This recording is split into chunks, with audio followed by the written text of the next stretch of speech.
Welcome to another version of Stelmo's Rants and Raves. I'm Stelmo. Let's just jump into this. Uh,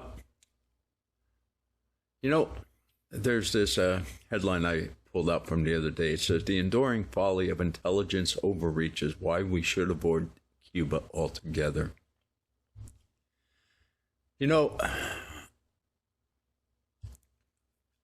I've said before, and I'm going to keep saying it, I can't figure Donald Trump out here in this third term of his. I'm just baffled. And I know he's looking for Cuba, but let me just point something out, Mr. President. You're providing more security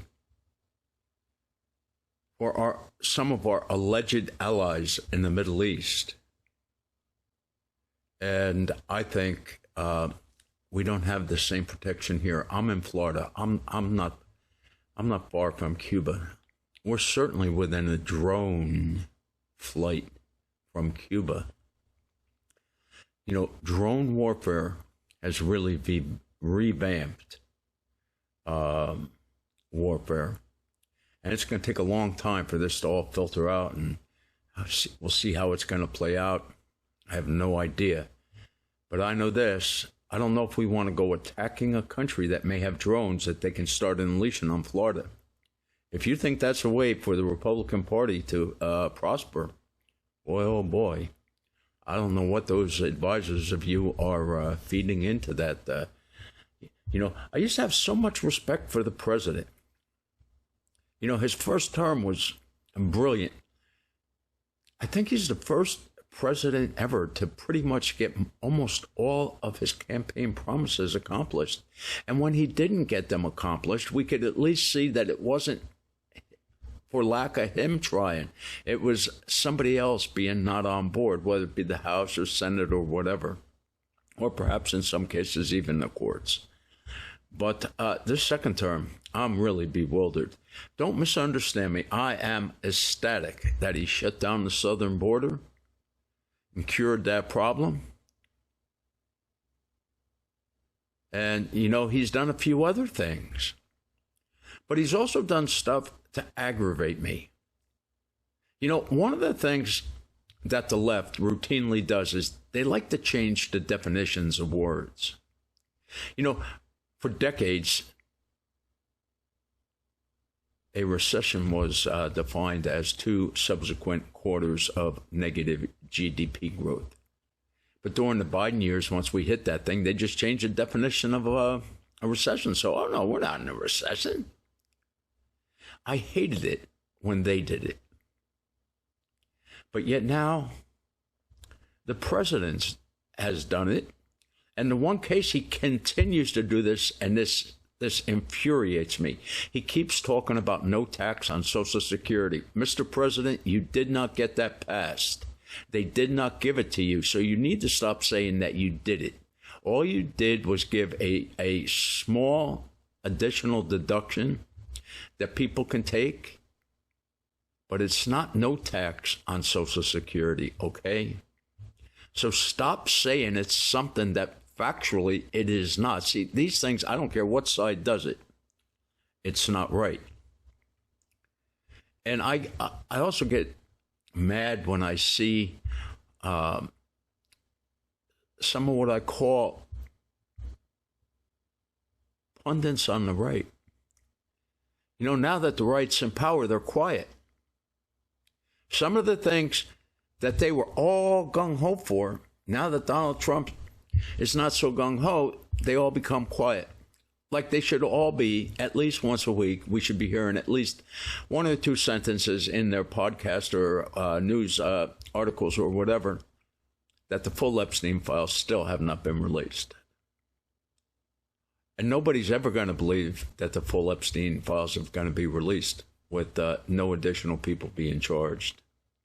So it's obvious that they're protecting people. Obviously, they have to be big, powerful people. But the president didn't like it. When the laws were unequally applied to him versus, let's say, Democrats, he didn't like that. But yet he's doing it. So And I also, you know, and I keep saying this, that I think Todd Blanche has probably been so far the best of the people that Donald Trump has had in running the DOJ. Now, I don't know how long it'll last, but at least we saw where one of Fauci's underlings was indicted. And we're seeing more indictments coming out of Minnesota. But we're not seeing any indictments on politicians. And I don't know how many referrals one congressional committee or another has sent to the DOJ. And they did all the work for them. They had the depositions. They issued the subpoenas. They put it all together into a package and sent it to the DOJ. And nothing. Crickets. Nothing. Because politicians are given a free pass. And so none of these Republicans, I hope that not one of them starts crying the next time the Democrats are in power, because you are going to see such turmoil. And unfortunately, I think that there will be an increase in the people necessary for mortuary services. They're going to be slabulated. That's what they like to do. That's what leftists do. They slabulate the opposition. And they don't take no chances. Let's just say one guy's a member of the House. Well, it's not just that person that needs to get slabulated, but they usually like to do the whole family at one time. You know, that's, they find it. And there's plenty of history for this. And everyone could see this on their own if they chose to. And I want to now get into a second thing that also has me infuriated. We're now finding out that a number of American servicemen were injured when Iran fired missiles at their base. Now, in any other place and time, that would in and by itself be an act of war. But no, we're going to enter into a peace agreement with these people. While we're negotiating this peace agreement, they're injuring American soldiers. They're laying mines or attempting to lay mines in the Strait of Hormuz. And okay, we're told that they took out the boats that were laying the mines, but we don't know if any additional mines have been placed. And of course, this alleged peace treaty that's going to get entered into at some point in time, because now we have another 60-day ceasefire. That's not a ceasefire. When there's a ceasefire, neither side is firing. But here consistently, day in and day out, one side or the other is doing one thing or another that just doesn't fit the definition of a ceasefire. So I don't know who the president's trying to fool. I think this makes us look weak on the world stage. He's going to have a lot more problems with China and Russia after this, because they see he's showing weakness. You know, he's trying to scare them. How many times in just the last 2 weeks, how many cabinet meetings has he called? Always has to have a cabinet meeting. He couldn't even attend his son's wedding because, important details. And what? Nothing. More of the same. More of Iran doing one thing after another. And yet we keep letting them do it. We look very, very weak. And our enemies, they're licking their chops.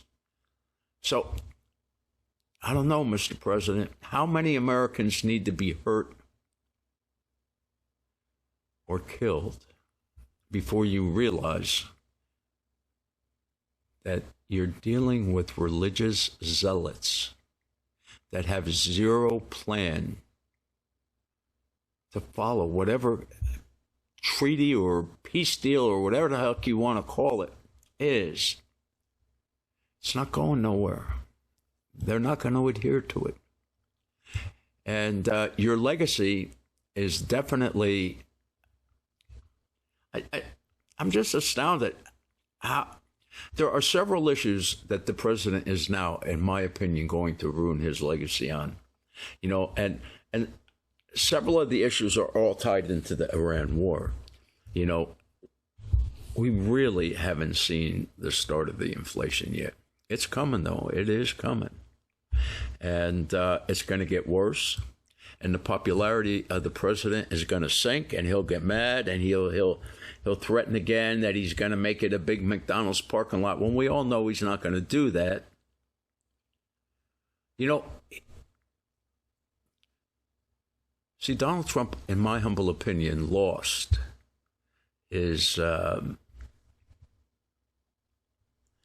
man to be dealt with the credentials that he had in his first term. You know, the Democrats portrayed him as a man who would start World War III, just like they did Ronald Reagan. That's just their playbook. They do it no matter who's there. But here, I'm thinking we may end up in World War III, because this is so... Okay, the Russians sent a drone into a Romanian housing area. I know there was a meeting. Haven't heard not too much about the meeting, because, of course, I'm sure the president's saying, don't expect us to fight your battles. And I do understand where the president's coming from there. But unfortunately, he's going to find he has so much opposition to that here. And I don't know why he wants... You know, if he wasn't going to finish this war, he should have never started it. And he says he's not for a long war, but he keeps also saying that it's going to take as long as necessary. And I guess that's going to be the end of his term. I don't know how this is going to play out, because it's obvious the other side doesn't want a ceasefire. You know, I was watching Tusi TV last night, and Tusi had... the English translation for what one of these loons over there in Iran has said. And what they're saying is that we bide our time, but we remember who has hit us, and you know at some point we're going to hit them back. It's just going to happen. It's just who we are. And I agree with that. That's who they've been for 5 decades. And that's why most American presidents were chicken and did nothing about Iran and all the Americans that they've killed over the years. They've been responsible. They've got so much American blood on their hands, and they get away with it. You know, Donald Trump should have never started this if he wasn't going to finish it. It's that simple. Finish it. All this time, he could have had the troops in there, and this thing could have been all mopped up already. But he's listening to the pundits who are telling him, oh, my God, we'll need 5 billion body bags, and it'll be so catastrophic, you just better not do it. Look. Just like Ukraine has proven Russia to be a paper tiger. Yeah, I know Russia has nuclear weapons, but I don't think they have the number that we often attribute them to having. And why do I say that? Because I remember back when Boris Yeltsin became president of Russia, you know, they had problems with their nuclear weapons, and they asked us for our assistance in securing their nuclear weapons. And we found out that a lot of their weapons were inoperable. They weren't going to fire for one reason or another. Now, don't get me wrong, they still had a considerable number of working weapons. But if you listen to this hype, you know, they make it sound so terrible. And again, I think the part that really, I know I keep going back to this and repeating this, but I heard the president tell the Iranian people, take to the streets, take back your government, we have your back. If they start killing you, we're going to be there. Well, you know what?